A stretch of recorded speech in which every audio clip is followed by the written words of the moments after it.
lagi main apaan itu? Kok suaranya kayak Mobile Legends tapi bukan Mobile Legends? Ini Honor of Kings, bro. Jadi, tunggu. Mati dah.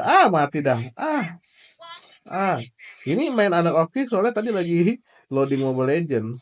Gue ganti dulu ya ke Mobile Legends ya. Nah, loadingnya udah selesai. Oh Udah gitu? damai. Gak yakin emang bisa gitu? Ya bisa dong. Justru ini nih yang dibangga-banggain banget sama Realme untuk Realme 13 ini. Sampai-sampai mereka ngaku-ngaku gaming bintang 5 di Realme 13 ini. Bener nggak Realme? Ya gue sih yakin Realme ngomong kayak gitu karena udah ada risetnya. Brand gede itu nggak bakalan asal ngomong lah ya. Lagi-lagi kata Realme nih ya, ada 5 aspek yang jadi keunggulan di Realme 13 untuk memastikan overall gaming experience-nya ini asik. Chipset, display, GT mode, baterai, dan juga cooling system. Ya udahlah, kita coba bahas satu-satu ya. Dari spesifikasinya, Realme 13 pakai Snapdragon 685. Katanya sih pakai chipset yang udah terbukti lancar, meskipun bukan yang terbaru, bisa jadi jaminan handphonenya ini bakalan lebih smooth gitu. RAM cuma ada satu varian doang, 8 GB, yang bisa diekstensi dengan Dynamic RAM plus 8 GB lagi. Dengan storage-nya, ini ada dua varian nih, 128 GB dan 256 GB. Unit yang gue tes ini varian 256 GB ya. 8 GB bisa apa di tahun 2024? Ya bisa multitasking lah. Gue nggak tahu ya seberapa ribet skenario multitasking kalian. Tapi ini gue udah coba pindahin dari Mobile Legends ke Honor of Kings ke PUBG Mobile. Ini bisa. Ketiganya masih jalan di background nih. Oh iya, soal gaming, Realme juga ngasih GT Mode di Realme 13. Ini kayaknya pertama kalinya number series dikasih GT Mode. Wah, fungsinya GT Mode itu bisa bikin si smartphone mengalokasikan resource jadi lebih optimal, sehingga performa tetap stabil meskipun diajak kerja keras. Teorinya, pas gaming, frame rate jadi lebih stabil dan Realme 13 juga naikin respons sentuh layarnya. Karena ada GT Mode, udah aja. Ketika pengetesan gaming, gue langsung pakai GT Mode-nya gue nyalain. Masa nggak dinyalain? Honor of Kings bisa dijalanin di settingan ultra kayak begini. Kerennya, frame rate-nya ini stabil di 60 fps. Meskipun lagi war, frame rate nggak terlalu banyak kena pengaruh. Masih bisa dijagain di atas 50 nih. Ini jelas asik buat main Honor of Kings ya. PUBG Mobile sayangnya cuma bisa di settingan smooth ultra aja, belum sampai ke ekstrim. Sejujurnya ya, settingan smooth ini expected di Snapdragon 685. Kalau kebuka ekstrim, justru gue bakalan heboh nih pas gaming test.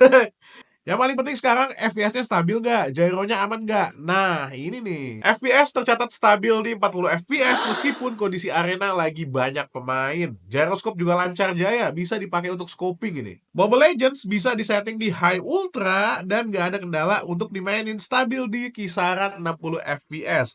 Mau lagi sepi, lagi war, lagi anteng gitu ya. Ini manteng terus di FPS tinggi. Mudah-mudahan setting lebih tinggi ini segera dibuka sama Muton ya. Tipikal Munton ini mereka buka settingan di HP baru tuh lambat banget, lama harus ditungguin. Beberapa pertanyaan yang muncul soal GT Mode itu biasanya orang-orang agak takut untuk gaming di handphone Realme dengan mode GT Mode. Takut panas lah, takut baterainya cepat habis lah. Nah, gue bisa bilang untuk Realme 13 ini, kali ini kalian gak usah khawatir sama panas dan baterainya yang cepat habis. Woo! Karena Realme 13 ini udah pakai 7 lapis struktur pendingin dengan vapor chamber. Buat baterai juga ukurannya udah standar 2024 ya, 5000 mAh dengan pengisian daya Super VOOC 67 watt. Ngisi dayanya cepet, nggak usah khawatir. Apalagi paket penjualannya ini malah dimasukin charger yang menurut gue ini OP banget ini. Masa dikasih 80 watt? Padahal bisanya 67 watt aja. Tapi ini kenceng loh. Buat layarnya, Realme pakai layar AMOLED 120 Hz Ultra Smooth dengan bentang 6,67 inci dan resolusi Full HD+.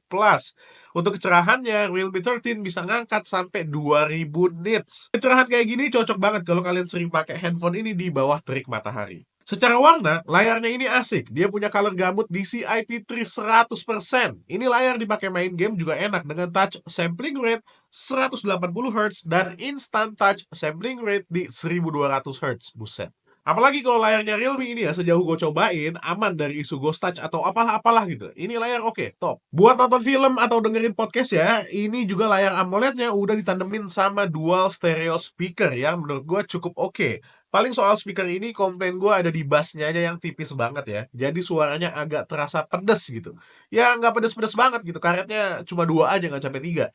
Tapi kalau ada bass lebih tebal dikit, ini bakalan lebih enak sih menurut gue. Tapi kalau mau suaranya lebih oke lagi, mendingan pakai TWS nggak sih? Nah, barengan sama Realme 13, Realme juga ngeluarin ini nih, Realme Buds T01.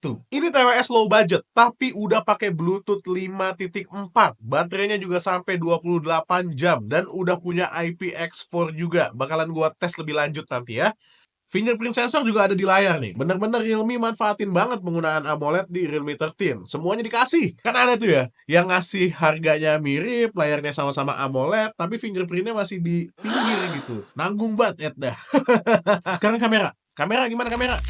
Tunggu dulu, masa dari tadi nggak bahas desainnya sih? Jadi sebelum pindah ke kamera, kita bahas desainnya dulu kali ya. Desain language-nya nih masih sama kayak Realme 12 series dengan bulatan kamera raksasa di bagian belakang yang Realme sebut ini sebagai trendy watch design. Kali ini dia tuh hadir dalam dua warna, Pioneer Green dan yang gue pakai ini namanya Skyline Blue. Frame-nya tuh flat dengan warna senada sama backdoor-nya yang glossy. Nah, secara material Realme nggak nyebut nih terbuat dari apa, tapi untuk harganya ya expect doi pakai polikarbonat aja lah ya. Nah, di dalam buletannya ini nih ada kamera utama yang gokil sih. Kapan lagi kan handphone 2 jutaan dikasih sensor sekelas Sony Lithia? Kacau nih Realme. Ini kamera utamanya pakai Sony LYT600 yang udah punya dukungan OIS buat pengambilan gambar yang lebih stabil dan dikasih resolusi 50 megapiksel. Kamera ini tuh ditandem sama 2 megapiksel mono kamera dan sebuah flicker. Jangan tanya sama gua flicker itu apa, karena gua juga nggak tahu. Konfigurasinya emang agak jomplang ya, yang satu tuh OP banget gitu. Sisanya kayak ya penyemarak aja gitu. Mentang-mentang mau 17-an ya pakai penyemarak segala. Tapi nggak apa-apa, karena yang OP ini beneran overpower dong. Dapat sensor Sony Lithia di harga 2-3 jutaan. Niat banget emang Realme. Kamera utamanya bisa ngambil gambar dengan sangat baik dan sangat cepat. Banyak sampel foto nih yang diambil di atas ojol, tapi gambarnya yang dihasilkan tuh nggak ngeblur dan tajam banget loh. Kalau kalian mau hasil foto yang lebih estetik lagi, coba deh ambil pakai mode street terus pasang filter yang namanya street juga. Asli pakai filter yang ini tuh kayak bisa diajak nyetrit. Alah, nyetrit apa? Bisa diajak ngambil foto di jalanan gitu loh, kayak street style gitu loh. Oh ya, defaultnya dia nih ngambil di 26 mm ya, tapi bisa di zoom 2 kali yang setara dengan 52 mm. Meskipun tuh time zoomnya ini bukan optical, tapi gue rasa kualitas gambarnya masih sangat-sangat proper sih.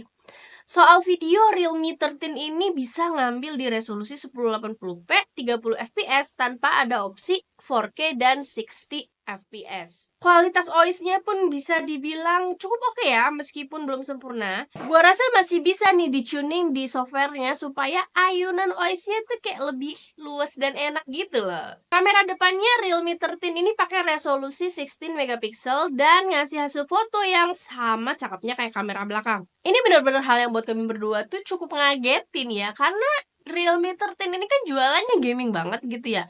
Ternyata tapi dia tuh ngasih kamera yang cakep juga loh. Overall ini kamera selfie yang oke banget kok. Video kamera depan juga sangat bisa dipakai kalau kalian mau rekam dalam kondisi steady, kayak video phone fit gue ini nih. Kalau mau bergerak, kayaknya better lo invest lagi deh ke gimbal handphone yang harganya mulai murah-murah itu deh ya. Oh ya, HP ini tuh udah punya IP rating loh, IP64. Jadi udah tahan debu sama cipratan air. Tapi ya jangan juga lo pakai buat ngerekam di dalam air gitu ya. Jangan ya, Dek ya. Kalau sekedar kayak hujan-hujanan gitu ya masih bisa lah, dia nggak bakal kayak main brute gitu ya, apa? Mencet brutal. Karena dia bisa bedain mana tetesan hujan, mana jari-jari kalian. Itu tuh yang namanya Rainwater Smart Touch. Oke, last but not least, sebuah fitur yang mesti kudu wajib fardu ain harus ada di handphone zaman now, yaitu NFC. Realme 13 juga udah mendukung NFC. NFC-nya nggak sembarang NFC, tapi juga 360 degree NFC. Dimana kalian nggak perlu ribet ya, nyari posisi sensor NFC-nya tuh ada di sebelah mana gitu. Jadinya langsung tempel, langsung kebaca, enak banget. Kan kadang-kadang orang ya udah sampai depan gerbang tol ternyata saldonya nggak cukup gitu, terus panik. Nah pakai ini kayaknya gampang. Tek. Iya, langsung update saldo, selesai. Oke, overall gue seneng banget sama Realme 13 karena Realme udah berani ngangkat tema yang menurut gue agak nekat gitu ya. Gaming bintang 5. Jadi kayak yang udah gue bilang di awal, buat Realme ini tuh soal overall gaming experience, bukan soal gede-gedean angka doang gitu. Kalau emang kayak gitu, udah bener ya Realme ngasih vapor chamber cooling system, ngasih GT mode, ngasih display yang bagus, ngasih chipset 685 buat ngeboost performanya. Fitur gaming di Realme UI 5.0 juga lengkap menurut gua, nggak kayak kompetitornya. Di sini ada sistem status yang jujur dia. Dia nggak bohongan kayak tetangga sebelah. Ada voice changer juga buat ngehode di voice chat. Ada touch optimization juga buat naikin touch sampling rate. Ini gokil kalau kalian perlu flicker-flicker cepet gitu. Mantap nih. Kalau nggak mau main MOBA, PUBG Mobile juga oke. Ya, meskipun jalannya di ultra, belum sampai ekstrim, tapi ini dual stereo speaker dan gyroscope-nya juga bagus ini. Meskipun dijual dengan tagline yang gaming banget, ternyata kameranya juga oke. Sony Lithia 600 di handphone mid-range ini ngebantu banget buat ngambil foto. Intinya pengalaman pakainya udah gue jabarin. Sekarang tinggal kalian ya mikir, apakah secara budget, performa, dan juga kebutuhan itu ketemu apa enggak? Kalau nggak ketemu, ya berarti Realme 13 ini nggak cocok buat kalian. Tapi kalau ketemu, kata gua mah gas aja, nggak usah tunggu lama-lama ya dek ya.